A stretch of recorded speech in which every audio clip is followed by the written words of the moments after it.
Sangani kuma sun jinjina gurbado. Amma China sun masu sai tarado. Sun ji su ba kuma sun yaba da mu kukurdo. Sai ku sai ta koyi da kun ga mu kukurdo.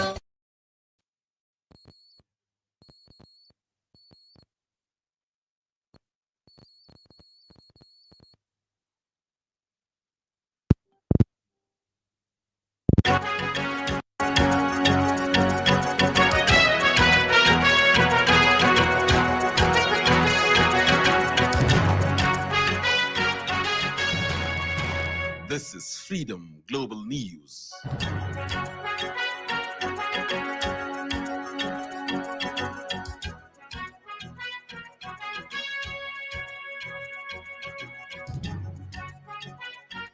First Lady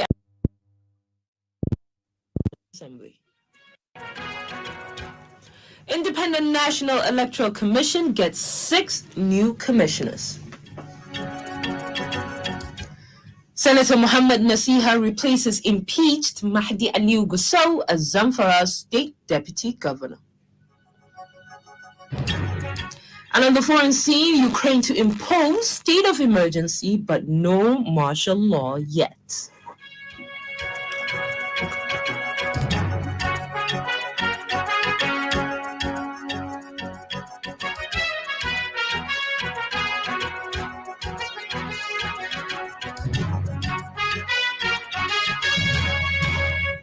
Coronavirus is real and deadly. Do not be confused. Get vaccinated against the virus immediately at the nearest vaccination center. This message is brought to you by the United Nations Children Educational Fund, UNICEF.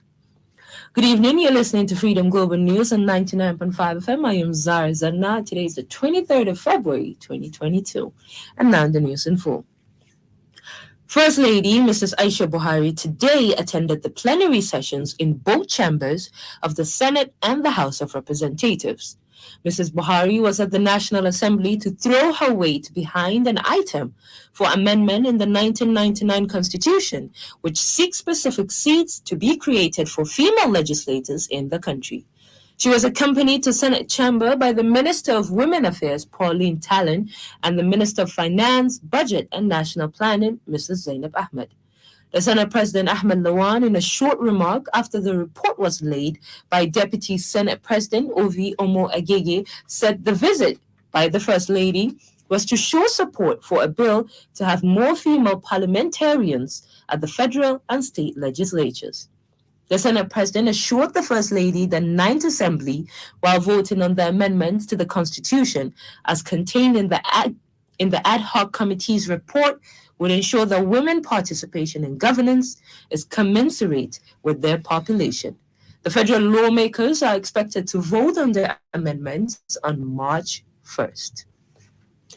President Muhammad Buhari has sworn in 6 new commissioners of the Independent National Electoral Commission today. The event took place before the commencement of the Federal Executive Council virtual meeting at the Council Chamber, State House, Abuja. The 6 newly inaugurated commissioners are Malam Muhammad Haruna from Niger, Mrs. May Agbamuche Mbu Delta, Ukegbu Nnamdi Abia, Major General Abubakar Al-Ghali Adamawa, Professor Rhoda Gumus Bayelsa, and Mr. Sam Olumekun Ondo. Speaking to State House correspondents after the swearing-in ceremony, INEC Chairman Professor Mahmoud Yakubu, who also witnessed the event, assured Nigerians of the Commission's best incoming elections. Meanwhile, there are strong indications that President Muhammad Buhari will sign the Electoral Act Amendment Bill on Friday. Sources in the presidency said the president had been briefed on the amendments and should sign latest Friday if nothing else comes up. Also, the special advisor to the President of Media and Publicity, Femi Adesina, had earlier confirmed that the president could sign the bill on Thursday or Friday. Minister of Youth and Sports Development, Sunday Dare, today congratulated Anu Oluwapo Juwon Opeyori on his victory at the All-Africa Individual Badminton Championships in Kampala, Uganda. Correspondent Hawa Adomukiawa has details of this and other sports updates. Sunday Diary commended Anuoluwapo Ujuwon Oboyeri for making Nigeria proud and displaying the unconquerable Nigerian spirit at the championships in spite of being the country's sole representative. Oboyeri defeated Brian Kasire of Uganda in straight sets, winning 21-14, 23-21 to emerge as the new African champion. Meanwhile, Super Eagles chief coach Emmanuel Amunuke has hailed Leicester City's Ademola Lookman as a great addition to the national team ahead of the World Cup playoffs against Ghana in March. Lookman has been cleared by World Football Governing Body FIFA to switch allegiance from England to Nigeria. Amunike says Lookman, who won the 2017 Under-17 World Cup with England, will add value to the Super Eagles. In another update, United Kingdom Foreign Secretary Liz Truss says any English clubs who reach the Champions League final should boycott it if it is held in St. Petersburg. UEFA are almost certain to move the final away from the city over the escalating Ukraine-Russia crisis. United Kingdom Prime Minister Boris Johnson yesterday said there was no chance of holding football tournaments in Russia that invade sovereign countries. And on tennis, Emma Raducanu retired with a hip injury in the opening round of the Guadalajara Open in her first competitive match since the Australian Open. The match was already 3 hours 36 minutes old, making it the longest of the WTA season so far. Australia's Daria Seville was leading the United States Open champion 5-7, 7-6, 74 and 43 when the Briton ended the match shortly after taking a medical timeout. Similarly, Andy Murray suffered another second round exit as he was beaten by Yannick Sinner at the Dubai Tennis Championships. The Briton was bidden for his 700th career victory, but lost 7-5, 6-2 to the Italian world number 10. Hawa Adomukiawa, Freedom Radio. The Global News is coming to you from Freedom Radio 99.5 FM. You can send your comments, opinions, and watch us live on Freedom Radio Nigeria on Facebook.com. You can get the link to the page on our website, freedomradionig.com.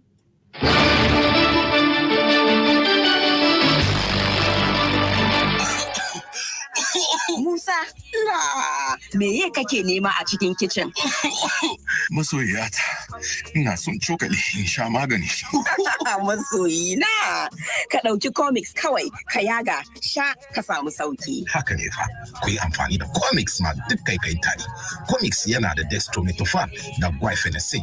Kawai ku yaga ku sha, ku samu sauki yana kulele in ka sha. Aha, na samu sauki yanzu. Ina son comics. Comics, kamfani Orange Drugs Limited da ke yin kasuwanci da dilancinta. Maganin zai iya saka kasala. In alamar tarin bata tsaya ba bayan kwana 3, ka ga likitanka. Comics yana kulele.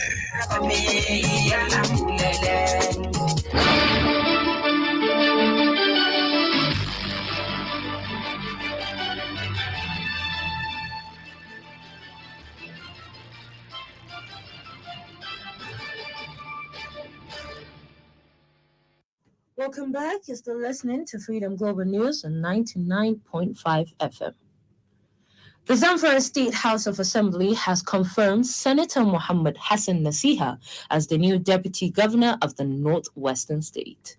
His confirmation followed a screening by the lawmakers today. The Speaker of the House, Nasiru Muazu, had at the resumed plenary read a letter from Governor Bello Matawalle nominating Senator Muhammad as his deputy. Hassan was nominated hours after Mahdi Gusau's impeachment. Senator Hassan is representing Zamfara Central Senatorial District. Gusau was impeached after the House received the report of a committee set up by the state's Chief Judge, Justice Kulu Aliyu. The committee was set up probe allegations leveled against him. The 7-man panel was led by retired Justice Halid Usoba and had submitted its report to the State House of Assembly complex in Gusau, the state capital. According to a member of the panel, Oladipo Oktesei, the committee carried out its assignment with integrity. The panel had commenced its sitting on Monday and ended proceedings the next day. But the embattled Gusau, who was the respondent, was absent. Some of the allegations against him were a breach of the Constitution, gross misconduct, financial fraud, and abuse of office. For tomorrow's weather forecast in some cities in Nigeria and parts of Niger Republic. Kano tomorrow morning is expected to be a clear sky and light wind at an average temperature of 15 degrees Celsius, and later change to 30 degrees Celsius with sunny intervals and a moderate breeze. Katsina will have sunny and light wind at 17 degrees Celsius, and later increase to 31 degrees Celsius with sunny and a moderate breeze. Kaduna will be a clear sky and light wind at an average temperature of 18 degrees Celsius, and later increase to 32 degrees Celsius with a sunny and a gentle breeze. Abuja is expected to a clear sky and light wind at an average temperature of 21 degrees Celsius, and later increase to 34 degrees Celsius with sunny intervals and a light wind. Lagos is expected to be a clear sky and light wind at an average temperature of 26 degrees Celsius, and later change to 33 degrees Celsius with sunny intervals and light wind. Moving to Niger Republic, Maradi will have sunny intervals and light wind at an average temperature of 18 degrees Celsius, and later increase to 30 degrees Celsius with sunny and a gentle breeze, while Zindar will have the same weather condition at an average temperature of 18 degrees Celsius, and later increase to 30 degrees Celsius with sunny and a gentle breeze. Aisha Hussein Muhammad, Freedom Radio. And in business, Anas Muhammad Mande has updates. The Minister of Science, Technology and Innovation, Dr. Obnaya Onu, says the federal government is looking into using nuclear fission energy to meet the electricity demand of the country. Onu stated this at the stakeholders' review of the National Energy Policy and Master Plan of the Energy Commission of Nigeria, held yesterday in Abuja. He noted that the research on technology was ongoing in other countries, and the government is watching with keen interest to make a significant progress. Meanwhile, the patron of the Kaduna Chamber of Commerce, Industry, Mines and Agriculture, Katsima, Malam Abdi Yazid, has described the chamber as a hope of international trade fair. Speaking yesterday at the investiture of the newly elected executives of the chamber, the patron assured that the chamber, which serves the 36 states of the federation, will stand steady to support all businesses to grow. He charged the newly ESCO on playing key roles to ensure the success of the Kaduna International Trade Fair and beyond. Anas Muhammad Mande, Freedom Radio. And on the foreign scene, Ukraine will introduce a nationwide state of emergency in which special restrictions will apply in order to keep the country calm and protect its economy amid fears of a Russian invasion. This was disclosed by a senior Ukrainian security official today. Alexei Danilov told reporters that the state of emergency will last for 30 days and can be extended for another 30 days. Parliament must now vote to enact the decision. Introducing a state of emergency gives power to the authorities who can choose which ones to implement. Those could not include restrictions on transport, extra protection for critical infrastructure, and a ban on strikes. Regional authorities can make decisions on whether to introduce curfews and other measures. Ukraine has introduced a series of measures, including the conscription of reservists as it braces for a possible military offensive from Russia, which sent troops into eastern Ukraine this week to prop up 2 breakaway regions. We've come to the end of today's global news, but before we leave, recap of our headlines. First Lady Aisha Buhari attends plenary at National Assembly. Independent National Electoral Commission gets 6 new commissioners. Senator Muhammad Nasiha replaces impeached Mahdi Aliyu Gusau as Zamfara State Deputy Governor. And on the foreign scene, Ukraine to impose state of emergency, but no martial law yet. On behalf of the entire production team and I, Zarah Zannah, thank you for listening.